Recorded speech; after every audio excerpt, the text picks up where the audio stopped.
पागल कुत्ते घूमते रहते हैं। पाकिस्तान की अर्थव्यवस्था भी काफ़ी यहाँ पे नगण्य चल रही है, काफ़ी यहाँ पे गड़बड़ा गई है पाकिस्तान की अर्थव्यवस्था। वहाँ पे चाय तक पीने के लिए तो सोने की चिड़िया कहा जाता था। इस सोने की चिड़िया का पूरी तरीके से दोहन किया और यहाँ पे मटिया मीट कर दिया।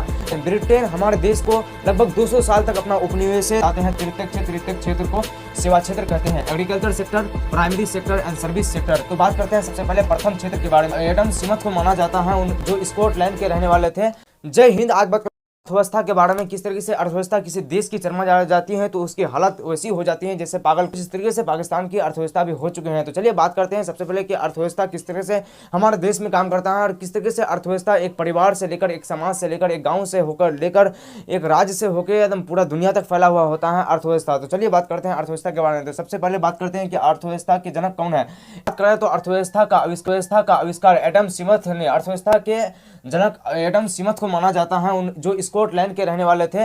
उन्होंने 1776 ईस्वी में अर्थव्यवस्था की स्टार्ट किया था। उसके बाद बात करेंगे हम लोग अर्थव्यवस्था किसे कहते हैं। अर्थव्यवस्था आखिर किसे कहते हैं। एक गांव, एक परिवार की भी अर्थव्यवस्था होती है। अगर किसी परिवार की हालत वैसी हो जाती है जो ब्याज पे, उधार पे या किसी आदमी से पैसा ले लेती है तो समझ लीजिए कि उस व्यक्ति का अर्थव्यवस्था गड़बड़ा गया है, उस परिवार का अर्थव्यवस्था यहाँ पे गड़बड़ा चुका है। इसलिए वो ब्याज पे या लोन पे या किसी भी तरीके से देख सकते हैं। अभी लोन भी बहुत ज़्यादा ले रहा है। हमारे ग्रामीण इलाके में तो लोन अभी मतलब प्रचलित है पूरा एकदम इस तरीके से, कुछ ज़्यादा ही लिया जा रहा है। तो कुछ इस तरीके से हमारे परिवार से लेकर पूरे देश की एक अर्थव्यवस्था जिससे हमारी लेन देन होती है। अर्थव्यवस्था आर्थिक क्रियाओं का यहाँ पे सम्मिलित किया जाता है। सभी प्रकार की आर्थिक व्यवस्था को अर्थव्यवस्था में लिया जाता है। तो कुछ इस तरीके से आर्थिक व्यवस्था जब गड़बड़ा जाती है तो उस देश का अर्थव्यवस्था यहाँ पे बिगड़ जाती है। उसके बाद देख सकते हैं भारतीय अर्थव्यवस्था क्या है। अगर भारतीय अर्थव्यवस्था की बात करेंगे तो यहाँ के अर्थव्यवस्था का मुख्य स्रोत है कृषि।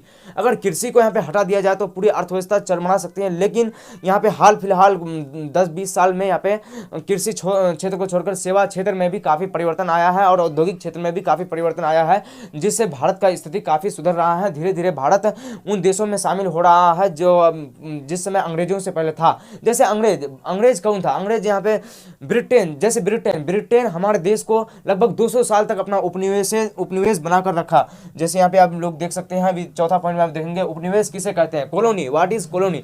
किस तरीके से अंग्रेजों ने हमारे देश को कॉलोनी बनाकर रखा, किस तरीके से हमारे देश को उपनिवेश बनाकर रखा। जब कोई बड़े राष्ट्र किसी छोटे राष्ट्र पर कब्जा कर लेते हैं, आर्थिक दृष्टि से, सैनिक दृष्टि से, सब दृष्टि से कब्जा कर लेते हैं, उस पर वर्चस्व जमा लेते हैं, इसे ही हम लोग कॉलोनी कहते हैं, इसे ही हम लोग उपनिवेशवाद कहते हैं। तो भारतीय अर्थव्यवस्था बहुत दिनों के बाद अभी यहाँ पे पहुंचा है। 200 साल तक अंग्रेजों ने गुलाम कर रखा। उन्होंने ना कोई आर्थिक उन्नति किया और ना ही कुछ किसी तरह का परिवर्तन किया। उन्होंने पूरे तरीके से हमारे अर्थव्यवस्था को निचोड़ लिया और यहाँ पे जो भारत को सोने की चिड़िया कहा जाता था, इस सोने की चिड़िया का पूरी तरीके से दोहन किया और यहाँ पे मटिया मीट कर दिया, मतलब निर्दोष कर दिया कि भारत को दोबारा उठने में बहुत ही टाइम लग गया। अभी देख सकते हैं कि भारतीय अर्थव्यवस्था उतना तो अच्छा लेकिन पाकिस्तान, बांग्लादेश, नेपाल, कुछ इस देशों के मुकाबले हमारे अर्थव्यवस्था बहुत ही अच्छा है।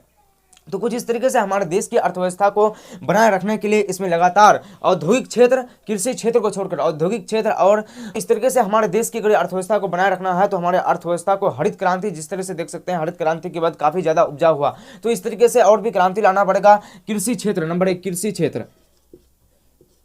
कृषि क्षेत्र को भी आगे बढ़ाना पड़ेगा। कृषि क्षेत्र को आगे बढ़ाना पड़ेगा। उसके बाद नंबर 2 जो आता है कुछ इस तरीके से उद्योग क्षेत्र को भी आगे बढ़ाना। और नंबर 3 सबसे ज़्यादा हमें सेवा क्षेत्र को आगे बढ़ाना पड़ेगा। सेवा क्षेत्र अगर पूरा सुधर जाएगा देश का, सेवा और उद्योग, तो वो अपने आप ही सुधर जाएगा, क्योंकि सेवा क्षेत्र इन दोनों क्षेत्र को सेवा क्षेत्र सहायता प्रदान करता है। इससे हमारे देश का काफ़ी ज़्यादा बढ़ोतरी हो सकता है अगर इन दोनों क्षेत्र को हम लोग और अच्छी तरीके से यहाँ पे पूरे अच्छी तरीके से काम करें। तो उसके बाद तीसरा 5वां नंबर जो आता है, अर्थव्यवस्था के कितने क्षेत्र होते हैं। तो अर्थव्यवस्था के कितने क्षेत्र होते हैं। अर्थव्यवस्था के 3 क्षेत्र होते हैं। 3 टाइप्स ऑफ इकोनॉमी। नंबर 1 कृषि क्षेत्र, नंबर 2 उद्योग क्षेत्र को द्वितीयक क्षेत्र कहते हैं। सेवा क्षेत्र, कृषि क्षेत्र, उद्योग क्षेत्र और सेवा क्षेत्र, इन तीनों टॉपिक के बारे में आगे बात करते हैं। उससे पहले हम यहाँ पे जान लेते हैं कुछ इस तरीके से हमारे घर एवं समाज से होकर पूरे देश तक अर्थव्यवस्था फैली रहती है। हमारे घर से मतलब किसी व्यक्ति अगर किसी घर का बहुत ही कमाई कम होता है, किसी व्यक्ति का बहुत ही कमाई होता है, तो समझ लिए कि उस व्यक्ति का अर्थव्यवस्था बहुत ही गिरा हुआ है। अगर किसी समाज में ज़्यादा मास्टर होगा, जिस तरीके से यहाँ पे उनका उन्नत लोग रहेंगे, वहाँ पे इंजीनियर डॉक्टरों का भरमार होगा, तो वहाँ की अर्थव्यवस्था काफ़ी उन्नत मानी जाती है। लेकिन जहाँ की अर्थव्यवस्था गिरी हुई होती है, वहाँ लगभग कृषि ही क्षेत्र, लगभग कृषि किसान, यहाँ पे 71% हमारे देश में किसान है। 71% किसान में ज़्यादातर किसान गरीब ही की कैटेगरी में आते हैं। तो चलिए अब बात करते हैं आर्थिक क्रिया के बारे में। आर्थिक क्रिया किसे कहते हैं? वे सभी क्रियाएं जिससे हमें आर्थिक लाभ होता है, आर्थिक रुपया पैसा मिलता है, उसे ही हम आर्थिक क्रिया कहते हैं। जैसे कोई व्यक्ति अगर ठाकुर है तो वो क्या बनाता है? बाल बनाता है, उससे क्या मिलता है? उसे पैसा मिलता है। कोई अगर शिक्षक है तो स्कूल कॉलेज में पढ़ाता है। कोई अगर जो वकील है तो अपने वकालत को कोर्ट कचहरी में करते हैं और उससे उसे रुपया पैसा मिलता है। कुछ इस तरीके से आर्थिक क्रियाएं होती हैं। तो चलिए अब बात करते हैं कि अर्थव्यवस्था के कितने प्रकार हैं और इससे में लोगों ने किस किस तरीके के तर्क दिए हैं। अगर आर्थर लेविस की बात करें तो अर्थव्यवस्था एक संपूर्ण राष्ट्र का निर्माण करता है। कुछ इस तरीके से अलग अलग अर्थशास्त्रियों ने अलग अलग बात कही है। तो चलिए आप बात करते हैं स्ट्रक्चर ऑफ इकोनॉमी। तो कितने प्रकार हैं अर्थव्यवस्था के, तो चलिए उसके बारे में बात करते हैं।